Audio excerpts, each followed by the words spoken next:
Alright guys, my people, we don't come again. How na day today, my people?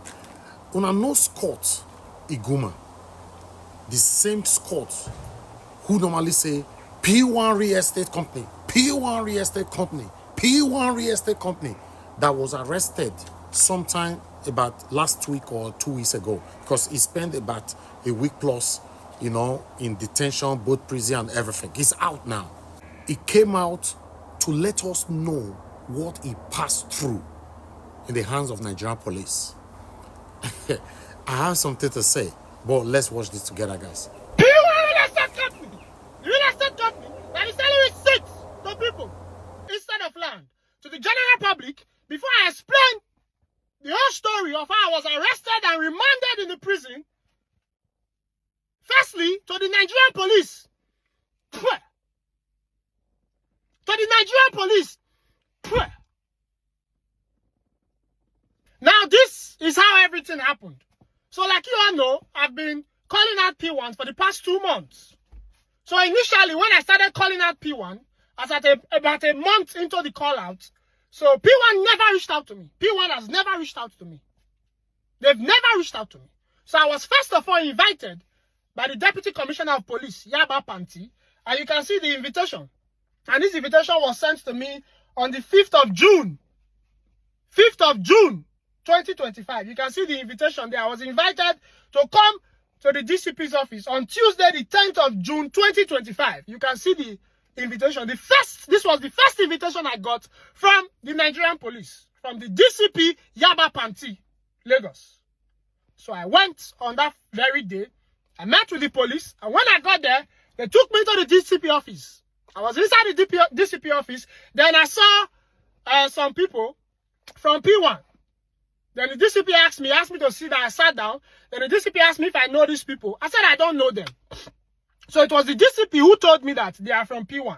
I said, okay, since they are from P1. So he asked, has P1 reached out to you before? I said no. P1 has never reached out to me.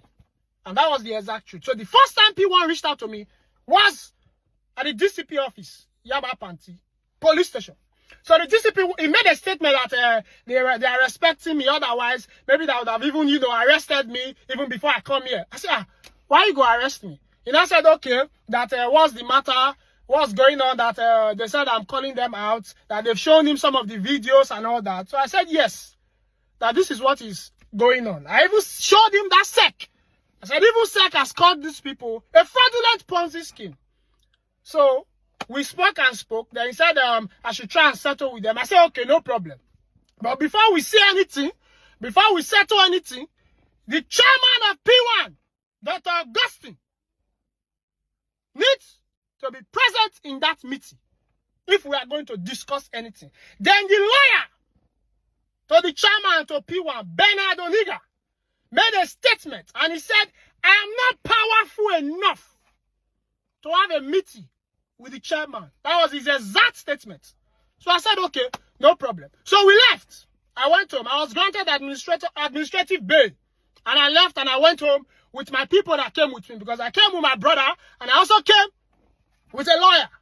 So we left and we went home. Then, P1 started sending me a letter. They sent a letter that I don't even need to come. That I should just give them the names. I should send my lawyer, that they will do the meeting with lawyer to lawyer. I should just give them the names of people that has been complaining that P1 are owing them. Because as at that time, I had about 50-something names that we've collected so far. This was in June. After I left, I continued my call out. Since no meeting with the chairman, then I did not stop. I continued calling them out. And after, I went to submit the first 50 copies of petition to the EFCC. I submitted that 50 copies of petition to the EFCC. Then I continued. After I continued, I kept getting more names. As we speak now, I have over 250 names of people that P1 are owing. So I kept on getting more names. Then I took another 50 copies and went and submitted to the EFCC. That it became 105 petitions that I've submitted to the EFCC as at that time. Then P1 saw that this thing, they increase, this fire, the cash well. That was where P1 started looking for me with every means possible.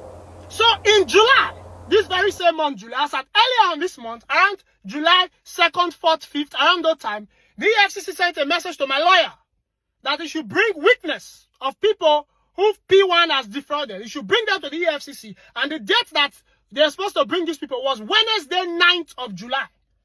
And this is the letter that the EFCC sent to my lawyer. Wednesday, 9th of July, that you should come with witness. And that same Wednesday, 9th of July, they also sent the chairman of P1, Dr. Augustine, that he should be at the EFCC. He was invited to, because I got some information that he was invited to be at the EFCC on 9th of July. So this was where all the old drama started. So immediately they got that invitation letter from EFCC, P1 started chasing me. They started looking for me. So on Sunday, the 6th of July, they are supposed to be at the EFCC on the 9th of July. So on Sunday, the 6th of July, I got a message from the DCP office that I'm to show up. And I will post the message. You can see the message. That I'm to show up on Monday, the 7th of July. So I said, this thing is too impromptu. So I sent a message to them that this is quite impromptu. How can you say I should come to the police station on Monday and you are messaging me on Sunday, 10:19 p.m. I will post everything in my next post. All the chats, every document, I will post it. How can you say I should come?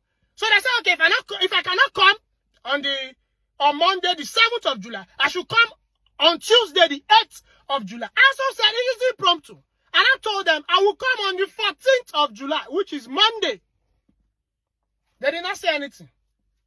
They said, okay, that I'm trying to disrespect the office of the commissioner, deputy commissioner. I said, I'm not trying to disrespect the office of the deputy commissioner.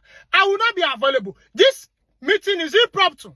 So they said, okay. So they were pressuring me because they know that the EFCC has invited P1 on the 9th of July, which was on a Wednesday. So that Wednesday, I also went to the EFCC with my lawyer and some witness. And then I also took another 25 new fresh petitions to the EFCC. So that was when it became 130 petitions that I've submitted to the EFCC. Then P1, I got some information that P1 did not show up. The chairman of P1. He did not show up at the EFCC. He dishonored the invitation. He sent his lawyer. So I also got some information that the EFCC detained the lawyers. Allegedly. I don't know how true. But that was the information that I got. So the next thing, they started calling me from the DCP office again. Started messaging me. So I said I will come on Monday. So I got to that Monday, I could not come. I could not go. So I also notified them, we come tomorrow, which is Tuesday. So they said, okay. Then unfortunately, that Monday, that Buhari died.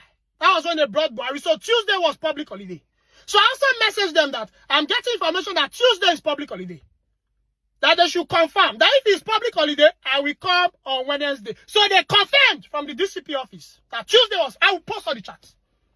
They confirmed. So they said, okay, I should come on Wednesday, 10 o'clock. Wednesday, as at 11 o'clock, I was at the DCP's police station. I was at the Yaba Panti police station. And I left home that day without breakfast. There's a reason I'm saying this thing. Without breakfast, without water. Went there, I said, about 11, I went to the DCP office. Then they brought me in and they started questioning me. I will say everything that they said. So they said, I dishonored their invitation. I said, I did not dishonor your invitation. You messaged me on Sunday that I should come on Monday. I always said it was impromptu. And here I am now. I came. You did not come and bring me. I came myself. So they said that they told me to go and settle this matter. That I went on to keep posting. That it is wrong. Why will I do that? I said, you said we should go and settle matter. The chairman refused to come for settlement. So I continued whatever I was doing. And they said, who gave me the right to do that? That it is wrong to do that. I said, okay. Then the next thing, police started saying that I should give them the names of the people that I have. Now, the reason they're asking for these names, let me state the reason why they're asking for these names. For two reasons. P1 are owing so many people. They might be owing close to 2,000 people, if not more. And I have about 130 names. So they want me to give them those names so they can pay those people, so they can spoil the case with the EFCC. Now, they cannot pay randomly because they are owing too many people. So even if they pay 1,000 people, they might not be able to still pay those 130 names that are with the EFCC. So they need the exact names of those people so they can pay them, so they can quench the case with the EFCC. So this is why P1 is looking for me. Up till today, I never see give them those names. That is why they are still looking for me, even up till today. So the police, the Nigerian police, said I should give them those names. I said I can't give you those names. They said I should give them that they want to investigate the case. So I told them, I said, you say you want to investigate this case, but right now, you are investigating just me. You are the police. You don't need me to help you with investigation. Investigate yourself. Why are you asking me for names? So I said I'm not giving them any names. They said I must give them. I said I'm not giving them any names. I don't have any names to give you. So they understood that, this guy not go submit. All these things I'm saying now was coordinated by the DCP. Then they said I should go to the IPO's office. Then the IPO started whitewashing me, that I should just avoid trouble. I should give them what they want. So this matter will just die. I don't even answer. I don't talk to the IPO. Nothing. So the next thing, they brought me back to one of the DCP's office, where they were interrogating me. They brought me back there. Then the next thing, they said they should arrest this man. Lega, arrest this man. They just said they should arrest me. Then the next thing, the Lega just came, threw a document at me. I said, sign it. I said, let me read it first now. He said, read what? Sign it. I said, no, I can't sign anything without reading. He said, you don't want to sign, you must sign it. I said, I cannot sign anything without reading it. So I said, okay, if you will not let me read it, allow my lawyer read it. Because I went there with my lawyer, my brother as well, one of my lawyers. Allow my lawyer read it. So my lawyer took it and was reading it. Then I said, I should sign it. Then the next thing, they said, we should come outside from the office. And we went outside from the office. Then the next thing, they brought a statement and said, I'm the one that writes it, that I should sign. I said, I'm not the one that writes this statement. They say I'm the one that writes it, that this is my handwriting. I said, I'm not the one that wrote this statement. This is not my handwriting. They say I'm the one that wrote it.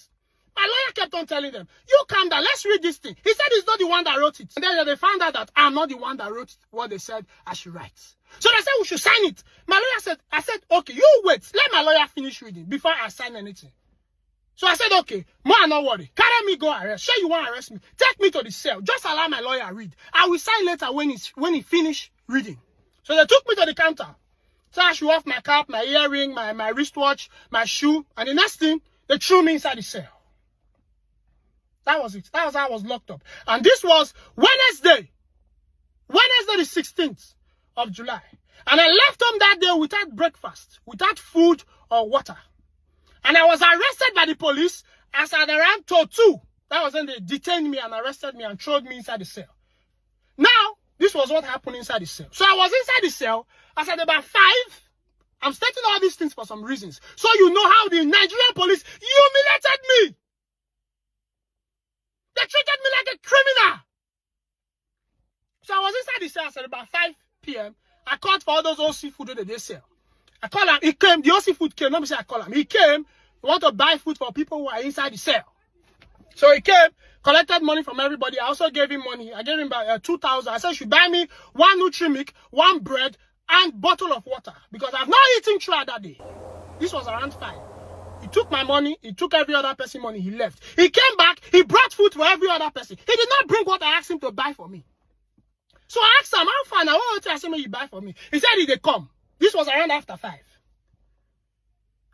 I not see that guy again. They did not bring any food for me, or that bread, or the Nutri-Milk, or water. Then, as at about after 10, Kokopi came. That was when Kokopi came. So they brought me out. They called me and brought me out. So I came outside. I saw Kokopi. Now Kokopi can testify to this. Immediately I saw Kokopi. The first thing I said was Kokopi, because Kokopi whole bottle of water. I said, I beg, give me water. These people now allow Kokopi give me water. So Kokopi can say, what am I giving water? Kokopi can open the water, can't drink them. Can't say, take, can't give me. That was when I drank water that whole day. And this was about after 10. No food for belly, no water. Now do not do. Kokopi left. So they did not allow me want to talk to Kokopi. They stood there, about 2 officers. They were there trying to listen to our conversation. So I had to bend Kokopi and spoke to his ears. So I told him whatever I wanted to tell him. And then Kokopi said, okay, no, yawa. And then Kokopi left. So they took me back inside the cell. So it was around 11 that they now brought that Nutri-Milk and bread I asked them to buy for me since 5 o'clock. I don't know if the police intentionally refused that guy from buying anything for me. Because he buy for everybody. They not buy for me. They not bring what he asked me to buy. And there's a reason I'm saying this thing. So around 11 we brought those, I don't even coffee it. The bread is too strong. So I drank just that water that Kokopi gave me and the Nutri-Milk. So that thing in my belly for 1 full day. Now I just sleep. The next morning, as around after 7, the police came to bring me out from the cell. They brought another paper. They said I should sign. I said, no, I'm not signing. I cannot sign this. They said I should sign it. I said I cannot sign it if my lawyer is not here. They say I must sign. I said, okay, let me read it. They said I should sign it without reading it. I said, I cannot sign it. My lawyer is not here. Then they left. They took me back to the cell. Around 7:30, they came again. They now brought that same document and another biodata form. They said I should fill it and sign it. I said, I cannot do anything with my lawyer. They said they want to grant me bail. I said, no, not grant me bail. You just wait till my lawyer comes. When my lawyer comes, you grant me bail. Before that night, my brothers and my lawyer are trying to work my bail. The GCP, they met with the GCP. The GCP refused to grant me bail. He said they should come tomorrow. That was the exact statement that they told me that the GCP said. So no do, not do. I said I'm not signing. I'm not signing and I'm not feeling anything if my lawyer is not here. I said, but after it, they came again. And this time they came with force. They came, they brought handcuff. I said, they want to handcuff me. I said, why not they handcuff me? Why not they carry me go? This was where the police said I had a fight with them. Now, this was what happened. They want to handcuff me. I said, why not they handcuff me? Why not they carry me go? So I do my hand up like this. I said, why not they handcuff me? So they want to handcuff me. So I started screaming that I'm entitled to a lawyer. I'm not going anywhere until I see my lawyer. This was how I do my hand because they want to handcuff me. I'm not going anywhere until I see my lawyer. I'm not going anywhere until I see my lawyer. That's what I kept on screaming with my hands up. Then one of the, before you know, so I was shouting then, before I know, more than 10 policemen don't surround me. So one that came and said that they are taking me to court. I said, you are taking me to court without my lawyer? I know they go. So I kept raising my hand and shouting that I'm not going anywhere without my lawyer. So this was the lie that they said that I had an altercation with the police. They videoed me. So Nigerian police, if I truly assaulted any officer, if I truly had any altercation with the police, post the video. Post it. The next thing, more than 20 police don't surround me. Then while we were in that same scene, my lawyer came in. So I saw my lawyer, quickly ran to my lawyer. I said, they said they carry me go court. Should I go? He said yes. So that was how they took me and handcuffed me at my back. Oh, this was the part where the Nigerian police humiliated me. They handcuffed me at my back and threw me inside the vehicle. They put us inside one small cab. The police vehicle, one very small vehicle. So they begin to drive. My lawyers and my brother, we are on there. I don't know what they happen, but I just know police, 3 IPOs and 1 police driver, and I carry me. Handcuff on my back. They tied that handcuff to the tightest. My hand nearly cut off.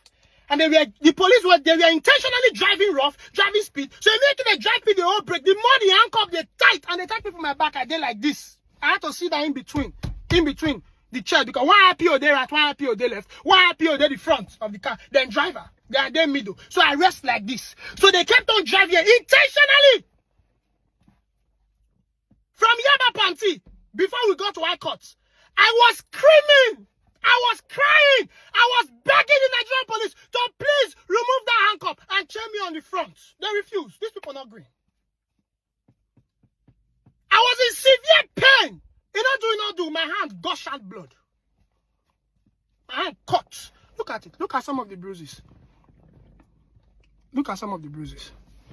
So, no be. And this is 1 week after. You can see. This is 1 week after. This what happened on Thursday. And this is today, Wednesday. See my hand. See all the cuts. Look at all this one. See all the cuts. You can see all the cuts from my hand. My hand started bleeding. I was in severe pain. I've never felt that kind of pain in my entire life. I kept on begging these people, please, just pack and remove this ankle and put it at the front. The Nigerian police not green. I kept on screaming. It gets on point. I go one fence. I'll come fall my head for the rest of the driver like this. Once I fall, because I'm trying to relax my wife, I don't scream. Remember, I've not eaten. I've not eaten for 1 whole day, and this was the next day. So I go rest my head on top the chair of the driver. If I don't scream, no power again, my head go fall on top the driver. The driver will use his shoulder, push my head. Go back. I go scream. I go try rest up for this other one, for the passenger seat. The woman, the IPO there, she carry her hand, push my head. Go back. They say, maybe you not agree corporate. You the form strong head now. Maybe you not agree corporate. I was in severe pain. Oh God, Nigerian police. They treated me like a criminal. They treated me less than a dog. For waiting. Cyberbully. That was how they took me. I begged. I cried. I begged these people. Remove this handcuff. My hand is pulling off. They're not going. They tied this thing to the tire. The driver kept on mashing the brake. And you know the way police they drive now? They mash brake anyhow. They hold brake. They climb speed bump. All just to intentionally put me in severe pain. These people knew exactly what they do. Because when we got to court, they did not stop at the court. They stopped for one corner before we reached court. They brought me down, brought me out, and removed the handcuff and put them for front. Then we now walk with leg to court. They did not take that. They did not make anybody see me, say, see what they do. We can't use leg waka reach court. From court, we just go inside high court. Then the next thing, they just take me to up for high court. No food, no water for my belly. If you notice, one day inside court, if you see this picture, if you see, I was holding my wrist. I was holding my hands like this. My hands was bleeding.